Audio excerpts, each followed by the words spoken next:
And I'll tell you what's going to happen much faster than you might imagine is that we're going to become a $1 billion company. And some of you, especially the people newer to our company, you might find that hard to believe, or you think, it's pretty outrageous goal. If you've really taken the time and you've studied companies that have achieved that level of success, what you found is that it's rare that a company that invents a brand new product or introduces into a brand new product segment has that type of success. What's more common, where you see these companies that achieve this mega success, it's companies that enter an industry that's already very, very large, also very competitive. They do something just a little bit different, and they carve out a small little piece of a really big pie, and with that small little piece, they become over $1 billion a year company.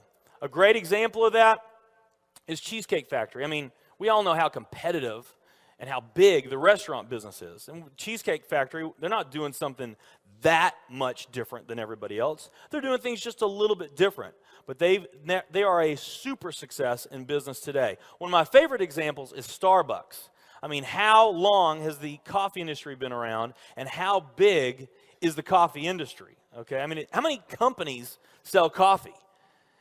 Starbucks, doing it just a little bit different.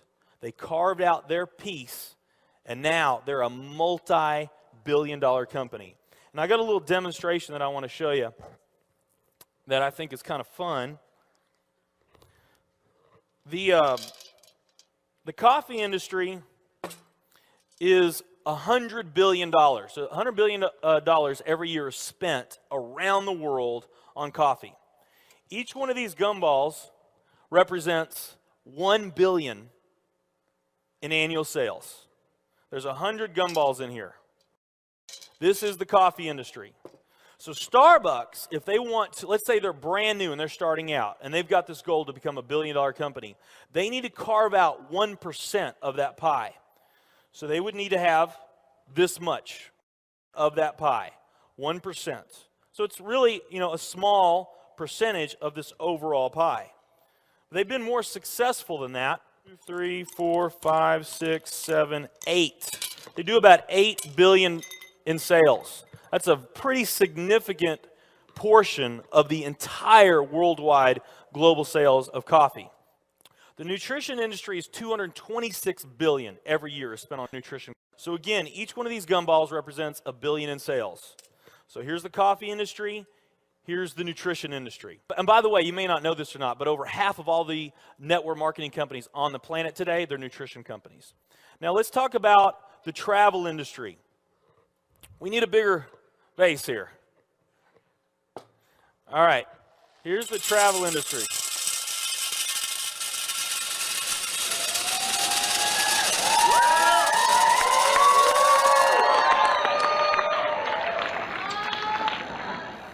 Pretty impressive, right? Well, it doesn't stop there.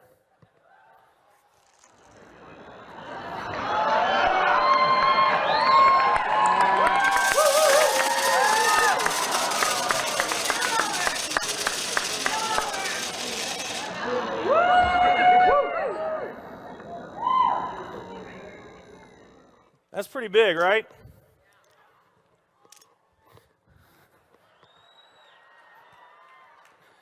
There's more.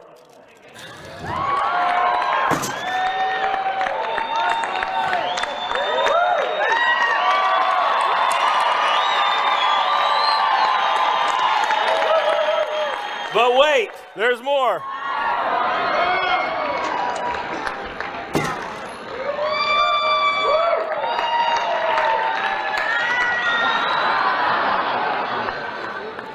And one more.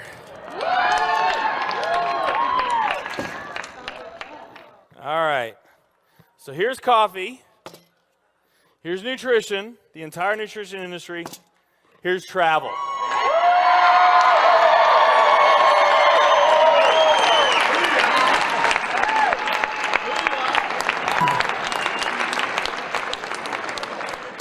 Travel industry is $7 trillion every year spent on travel.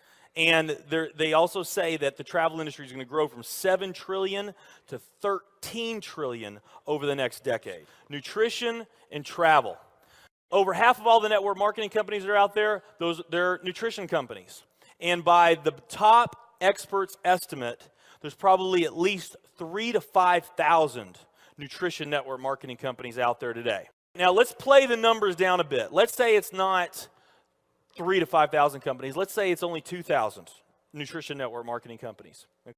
And then let's also say that of this 226 billion, let's say that 30% of that 226 billion is represented by network marketing. Because we know nutrition's sold by a lot of other things other than network marketing. I mean, direct mail, television commercials, radio commercials, retail, Sam's, Walmart, all the grocery stores, GNC, Vitamin World, Whole Foods. I mean, you can buy nutrition just about anywhere, right? Okay? But let's say of this $226 billion pie, that 30% of it was represented by network marketing. That'd be about a third of this. It would be 68 billion, or about 68 of these gumballs. So of the 2,000 nutrition network marketing companies that are out there, they're all competing for that same 68 gumballs, right? That same 68 billion is what they're all competing for, those 2,000. Now, if those 2,000 were all equal, that would represent 30 million in annual sales per company, okay, which is pretty significant by most people's standards. I mean, we did a lot more than that our second year in business, but we're not typical. Let's say they're all doing 30 million, getting their equal share, 30 million a year in sales. Now, let's compare that to the travel industry.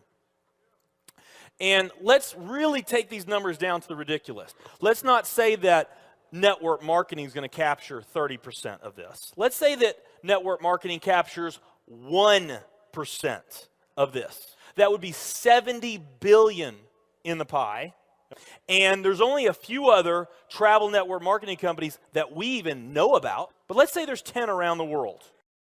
So you got 10 all competing over that $70 billion. And if each of those companies equally gain their share, it wouldn't be 30 million a year, it would be 7 billion a year. 7 billion a year. Another way of looking at these numbers is that if you, let's say that you knew that the very best way for you to achieve your financial dreams and your financial goals is to team up with a network marketing company, and there's two companies that you really like. One of them's a nutrition company, and one of them's a travel company. And let's say those companies are equal in every way. Okay, the only difference that we're going to talk about is the numbers that I just shared with you right here. If you were to pick the travel company instead of the nutrition company, you would have a 620,000% greater chance of picking the right company just by picking travel.